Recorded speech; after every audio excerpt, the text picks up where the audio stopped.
So that concludes our discussion forum for another year. I hope you've enjoyed the day and found it useful.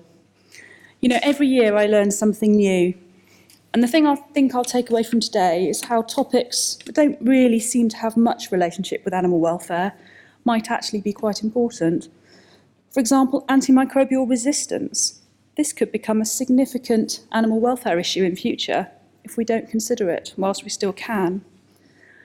The wealth of research on stunning and the need for an increased take-up of the findings by industry was a real surprise too.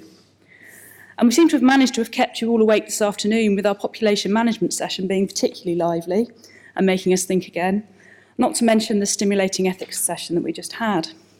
Before you leave us, please return your voting pads and complete a feedback form. If you've got your brochure, your feedback form is in the back on page 11. Giving us your feedback really doesn't take very long, and as I said at the opening, we really do value and use your suggestions. Please leave your form at the registration desk on the way out, and there's a feedback prize winner who will be announced on Friday. So if you're rushing to catch a train, you can feedback later on the AWF website. And while you're looking at your brochures, you might like to see that we've got a little bit on about what's happening at the House of Commons, which I'll talk about in a minute. There's some information about one of the research projects that we funded, and also, very importantly, how to get involved with AWF, how to do some fundraising, and the sort of things that we do, and linking to our website, so please go and have a look at that. If you are coming to the Commons, please keep your name badge, and you will need one of these. It's an invite. If you've forgotten yours, you can get one at the desk on the way out. Please allow about 20 minutes to get through security and walk to the terrace marquee.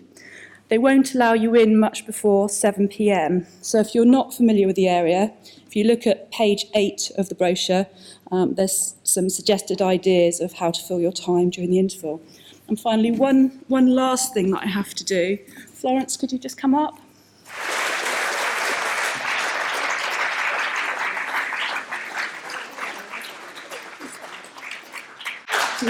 Sadly, Florence is leaving us to move on to better things after 5 years organising this for us, so she won't be here next year, so I'm sure you'll all agree she's done a fabulous job.